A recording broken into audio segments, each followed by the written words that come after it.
Hindupuram assembly నియోజకవర్గానికి నందమూరి బాలకృష్ణ గారు శాసనసభ్యులుగా ఎన్నికైన తర్వాత హిందూపురం అసెంబ్లీ నియోజకవర్గం రూపురేఖలు అయితే మారిపోయాయి. ఇప్పుడు హిందూపురం అసెంబ్లీ నియోజకవర్గంలో అభివృద్ధి కార్యక్రమాలకి ఆయన శ్రీకారం చుట్టారు. అందులో భాగంగానే 2014 నుంచి 2019 మధ్యకాలంలో చూసుకున్నట్లయితే 194 కోట్ల రూపాయలు వెచ్చించి వాటర్ ట్రీట్మెంట్ ప్లాంట్ని ఇక్కడ ఏర్పాటు చేసి ఈ పట్టణవాసుల దాహార్తిని తీర్చారు. అలాగే 23 కోట్ల రూపాయలు వెచ్చించి మార్కెట్ నూతన భవనాన్ని, శాశ్వత భవనాన్ని అయితే ఆయన నిర్మించడం జరిగింది. 20 కోట్ల రూపాయలు వెచ్చించి మాతా శిశు సంరక్షణ కోసం ఒక వైద్యశాలను నిర్మించారు. అలాగే ప్రభుత్వ వైద్యశాలలో డయాలసిస్ సెంటర్ని కూడా ఆయన ఏర్పాటు చేయించారు. దాంతోపాటుగా దళిత సోదరుల విన్నపం మేరకు 1 కోటి వెచ్చించి అంబేద్కర్ భవనాన్ని ఆయన నిర్మించడం జరిగింది. ఇలా ఒకటి కాదు, రెండు కాదు, 2014 నుంచి 2019 మధ్యకాలంలో బాలకృష్ణ గారు ఈ నియోజకవర్గంలో ఎన్నో అభివృద్ధి కార్యక్రమాలకైతే ఆయన శ్రీకారం చుట్టారు. అందులో మరొకటి వచ్చేసి హంద్రీనీవా కాలువ. ఈ హంద్రీనీవా కాలువ త్రవ్వకానికి ప్రత్యేకమైనటువంటి నిధులను ఆయన సమకూర్చి ఈ హంద్రీనీవా కాలువకు సంబంధించినటువంటి త్రవ్వకాలను అయితే పూర్తి చేశారు. ఈ హంద్రీనీవా కాలువ ద్వారా ఈ హిందూపురం నియోజకవర్గంలో ఉన్నటువంటి 40 చెరువులకి ఈ హంద్రీనీవా కాలువ ద్వారా నీరైతే అందుతోంది. అలాగే ఈ హంద్రీనీవా కాలువ ఈ నియోజకవర్గంలో చూసుకున్నట్లయితే 49 కిలోమీటర్ల మేర విస్తరించి ఉంది. అసలు ఈ హంద్రీనీవా కాలువ వల్ల ఎటువంటి ఉపయోగం ఉంది, ఇది ఎన్ని కిలోమీటర్ల మేర ఉంది, ఎన్ని చెరువులకి నీరు పారుదల అవుతున్నాయి అనేది ఒకసారి మనం పూర్తి స్థాయిలో తెలుసుకునేటువంటి ప్రయత్నం చేద్దాం. చెన్నారెడ్డి గారు మనతో ఉన్నారు, వారితో మాట్లాడు. చెన్నారెడ్డి గారు హాయ్ అండి. ఈ హంద్రీనీవా కాలువ ఎలా ఉపయోగపడుతుంది మీకు? ఈ హంద్రీనీవా కాలువ గతంలో ఇక్కడ నీళ్లకు చాలా ఇబ్బంది ఉండేది, కరువు కాటకాలతో ఉండేది. 2007-8లో ఆంధ్రప్రదేశ్ ముఖ్యమంత్రి రాజశేఖర రెడ్డి గారు ఉన్నప్పుడు హంద్రీనీవా కాలువని పునాదులు తీసి పనులు స్టార్ట్ చేసినారు. కాకపోతే 2008 నుంచి 2014-15 వరకు కూడా దాన్ని ఏ మాత్రం కూడా పట్టించుకోకుండా వదిలేసినారు. 2014లో విభజిత ఆంధ్రప్రదేశ్ అయిన తర్వాత మన నారా చంద్రబాబు నాయుడు గారు ముఖ్యమంత్రి అయిన తర్వాత ఈ ఉమ్మడి అనంతపురం జిల్లాలో కరువు కాటకాలకు నిలయమైనటువంటి ఈ జిల్లాని ఏ విధంగానైనా సస్యశ్యామలం చేయాలనే ఒక దృఢ సంకల్పంతో, అదేవిధంగా పారిశ్రామికంగా కూడా అభివృద్ధి చెందాలా అంటే నీళ్ళు అవసరమని గొల్లపల్లి దగ్గర ఈ రిజర్వాయర్కి నీళ్ళని తీసుకొని వచ్చి అక్కడ కియో కంపెనీ ఏర్పాటు చేసి, ఆ తర్వాత ఈ తాగునీటి, ఇది మడకశిర బ్రాంచ్ కెనాల్ అంటారు దీన్ని, ఇది మొత్తం 185 కిలోమీటర్ల పొడవు ఉంది. అదేవిధంగా మన హిందూపురం నియోజకవర్గంలో 49 కిలోమీటర్ల పొడవు ఉంది. 40 చెరువులకి నీరు అందించే కెపాసిటీ ఉంది ఈ కాలువకి. ఈ కాలువకి నీళ్ళు వచ్చినందువల్ల హిందూపురం నియోజకవర్గంలో హిందూపురు, లేపాక్షి మండలాలకు సంబంధించి 40 చెరువులకి నీళ్ళు అందుతున్నాయి. ఓకే. కానీ 18 తర్వాతే, మళ్ళా 2023-19 తర్వాత వైకాపా ప్రభుత్వం వచ్చిన తర్వాత ఒకసారి కూడా నీళ్ళు ఇవ్వలేకపోయినారు. అంటే బాలకృష్ణ గారి చొరవతోనే ఈ హంద్రీనీవా కాలువ నిర్మాణం అయితే జరిగిందా? హంద్రీనీవా కాలువ ముందే నిర్మాణం జరిగినా కూడా నీళ్లు రావడానికి కారణం బాలకృష్ణ గారే. ఓకే. నిర్మాణం జరిగింది కానీ చిన్న చిన్న అడ్డంకులు, లిఫ్ట్లు కానీ అవన్నీ వర్క్ జరగలే. ఊరికే ఆకారం పనిచేసి పెట్టారు, నీళ్ళు రావడంలే. బాలకృష్ణ గారి చొరవతో 2018లో నీళ్ళు వచ్చినాయి చెరువు కాలువకి. 17లో మడకశిర బ్రాంచ్ కెనాల్, మడకశిర వరకు పైన నీళ్లు. మన హిందూపురం నియోజకవర్గంలో 40 చెరువులకు వస్తాను. 40 చెరువులకి. ఇప్పుడు హిందూపురం అసెంబ్లీ నియోజకవర్గంలో ఎటువంటి అభివృద్ధి కార్యక్రమాలు జరుగుతూ ఉన్నాయి? అభివృద్ధి కార్యక్రమాలంటే ఎక్కువ వేరే చెప్పనక్కర్లేదు. ఇప్పుడు ఇంతకుముందు ప్రభుత్వ ఆసుపత్రుల్లో మందులకు కూడా కరువు ఉండేది.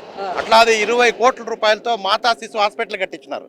చిన్న పిల్లలకి మెరుగైన వైద్యం అందిస్తున్నారు పిల్లలకి. అదేవిధంగా మన డయాలసిస్ ఎక్కువ ఖర్చుతో కూడుకున్న పని. బీదవారికి ఎవరికన్నా వస్తే డయాలసిస్ ఇక్కడ చావుకే పోయే అవకాశం ఉండేది. అట్లాంటప్పుడు బెంగళూరుకి, అనంతపూర్ పోయి చేసుకునే శక్తి లేకున్నందువల్ల హిందూపురంలోనే డయాలసిస్ సెంటర్ కూడా ఏర్పాటు చేసినారు. కాబట్టి ఇక్కడ ఈ ప్రాంతం వాళ్ళందరికీ ఇక్కడే ఉచితంగా డయాలసిస్ ట్రీట్మెంట్ కూడా జరుగుతుంది. అంతేకాకుండా cancer hospital, Basavatarakam cancer hospital చైర్మన్గా ఉన్నటువంటి మన ఎమ్మెల్యే గారు ఉన్నందువల్ల ఈ ప్రాంతం నుంచి ఎవరైనా వస్తే కూడా అక్కడ ఇమ్మీడియట్గా డాక్టర్ హరికృష్ణ గారు చొరవ తీసుకొని ప్రత్యేక శ్రద్ధతో హిందూపూర్ నియోజకవర్గ ప్రజలకి మంచి మెరుగైన వైద్యం అందిస్తున్నారు. కరోనా వచ్చినప్పుడు హిందూపురంలో ప్రత్యేకంగా ఉచితంగా మందులు సప్లై చేయాలని ఎన్టీఆర్ ట్రస్ట్ ద్వారా బాలకృష్ణ గారు పంపిస్తే ఇక్కడ ప్రభుత్వ ఆసుపత్రుల్లో ఆ మందులను కూడా వినియోగించుకోలేక అంటే ప్రభుత్వానికి మంచి పేరు వస్తుంది, చెడ్డ పేరు వస్తుందనే ఒక ఉద్దేశంతో ఆ మందులు కూడా ఎన్నిక పంపినారు వైకాపా ప్రభుత్వంలో. అలాంటప్పుడు వాళ్ళ నాన్నగారి పేరు మీద ఎన్టీఆర్ వైద్య ఆరోగ్య సేవ అని ఇదే మా చలవెందుల గ్రామ పంచాయతీలో మొట్టమొదట స్టార్ట్ చేసి మొత్తం నియోజకవర్గం అంతా కూడా ప్రతిరోజు ఒక గ్రామ పంచాయతీలో ట్రీట్మెంట్ ఇస్తూ శక్తి లేని వాళ్ళకి వైద్యం చేస్తూ అన్ని రకాల పరీక్షలు చేస్తూ బీపీ కానీ షుగర్ కానీ ఉంటే దానికి కావాల్సిన మాత్రలు రెగ్యులర్గా సప్లై చేస్తున్నారు. ఓకే, ఇంకొకటి అసలు కరోనా కష్టకాలంలో రాష్ట్ర వ్యాప్తంగా అన్నా క్యాంటీన్లు లేకపోతే, అంటే వైఎస్ఆర్సీపీ ప్రభుత్వ హయాంలో అన్నా క్యాంటీన్లు ఎక్కడా లేవు, కానీ హిందూపురం నియోజకవర్గంలో మాత్రం బాలకృష్ణ గారు సొంత ఖర్చులతో అన్నా క్యాంటీన్ ఏర్పాటు చేసి ఎంతోమంది పేదవారి ఆకలి తీర్చారు కదా. నిజమే, అదైతే ₹2 హిందూపురం నియోజకవర్గంలో గత 5 సంవత్సరాల కాలంలో ₹2 భోజనం పెట్టినారు. రోజు 500 మందికి ₹2. ఎందుకంటే పల్లెల నుంచి పోయే బీద ప్రజలకి, అంటే కూలి చేసుకునే వాళ్ళకి వాళ్ళకి వీళ్ళకి ₹2 భోజనం పెట్టినారు. ఓకే, అంటే అసలు హిందూపురం అసెంబ్లీ నియోజకవర్గంలో ప్రజలకి బాలకృష్ణ గారు అందుబాటులో ఉంటున్నారా? అందుబాటులో ఎప్పుడు నెలకో 15 రోజులకో వస్తాడు. అందుబాటులో ఉన్నా లేకపోయినా పనులన్నీ సక్రమంగా జరుగుతున్నాయి. ఎట్లా జరుగుతున్నాయి అంటే హిందూపురం నియోజకవర్గంలో గత 14-19 కాలంలో ఒకసారి నియోజకవర్గానికి 1000 పెన్షన్లు ఇస్తే గవర్నమెంట్ ప్రభుత్వం హిందూపురం ఆ 1000 చాలు అని అడిగితే ప్రత్యేక చొరవ తీసుకొని 3000 పెన్షన్లు ఒకేసారి ఇచ్చినారు హిందూపురం నియోజకవర్గంలో. హిందూపురం నియోజకవర్గానికి ప్రత్యేకంగా 3000 పెన్షన్లు ఇచ్చినారు. ఓకే, అట్లా వేరే ఎమ్మెల్యేలకు ఎవరికి ఇచ్చే అవకాశం లేదు. ఈయన అనుకుంటే ఏమైనా సాధిస్తాడు. ఓకే, అంటే అసలు హిందూపురం అసెంబ్లీ నియోజకవర్గంలో బాలకృష్ణ గారు ప్రజలకు అందుబాటులో ఉండరని, ప్రజా సమస్యలను పట్టించుకోరని, గాలికి వదిలేస్తారని, ఆయన ఏదైనా కార్యక్రమం ఉంటే ఇక్కడికి వచ్చి మొహం చూపించి వెంటనే వెళ్ళిపోతారు అంటూ కూడా వైఎస్ఆర్సీపీ అధికార ప్రతినిధి శ్యామల గారు ఆయన మీద ఆరోపణలు చేశారు కదా. ఆరోపణలో వాస్తవం ఉందా? ఆ ఆరోపణలో వాస్తవం ఏమాత్రం కూడా లేదు. వాళ్ళు ఉండరు అంతేగాని ఎవరు. ఇప్పుడు హిందూపురం నియోజకవర్గం ఇన్ఛార్జ్ దీపిక అంటారు, ఆమె కూడా ఇది ఉండదు, బెంగళూరులో ఉంటుంది, ఎప్పుడో వస్తుంది చుట్టుగా. అంతేగాని ఇక్కడ ఉండి చేయాల్సిన అవసరమేం లే. ఏడున్నా తెలుసు. హిందూపురం నియోజకవర్గంలో లో వోల్టేజ్ సమస్య ఉంటే ఇప్పటి వరకు కొత్తగా హిందూపురానికి ఒక 6 సబ్స్టేషన్లు మంజూరు చేసినారు. 133/kV 11 kV సబ్స్టేషన్లు, 6 సబ్స్టేషన్లు మంజూరు చేసినారు. ఇక్కడ ఎక్కడ ఏ కాన్స్టిట్యున్సీలు కూడా చేయలే. ప్రతి గ్రామంలో కూడా 2014-19 మధ్యలోనే సీసీ రోడ్లు, డ్రైన్లు అన్నీ వేసినారు.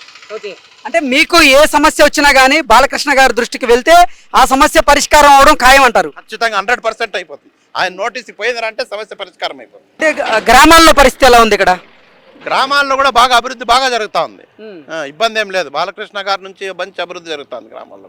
ఓకే, అంటే గ్రామాల్లో సీసీ రోడ్ల నిర్మాణం కానివ్వండి, నీటిపారుదల విషయంలో కానివ్వండి, అలాగే త్రాగునీరు విషయంలో కానివ్వండి, డ్రైనేజీ వ్యవస్థ, ఇవన్నీ బాగున్నాయా? అన్ని బాగున్నాయి. ఏమి ఇబ్బంది లేదు. ఏమి ఇబ్బంది లేదు. బాగుండేటివన్నీ 19 తర్వాత అన్ని సర్వనాశనం చేసినారు వీళ్ళు. ఓకే, అంటే 2014 నుంచి 2019 మధ్యలో బాగుంది, తర్వాత నాశనం చేసినారు. అందరూ ఇని కాలువకే తీసుకోండి. 19 వరకు వచ్చినాయి నీళ్లు, మళ్ళీ 2023-24 రాలే నీళ్లు, మళ్ళీ మొన్న వచ్చినాయి 25లో.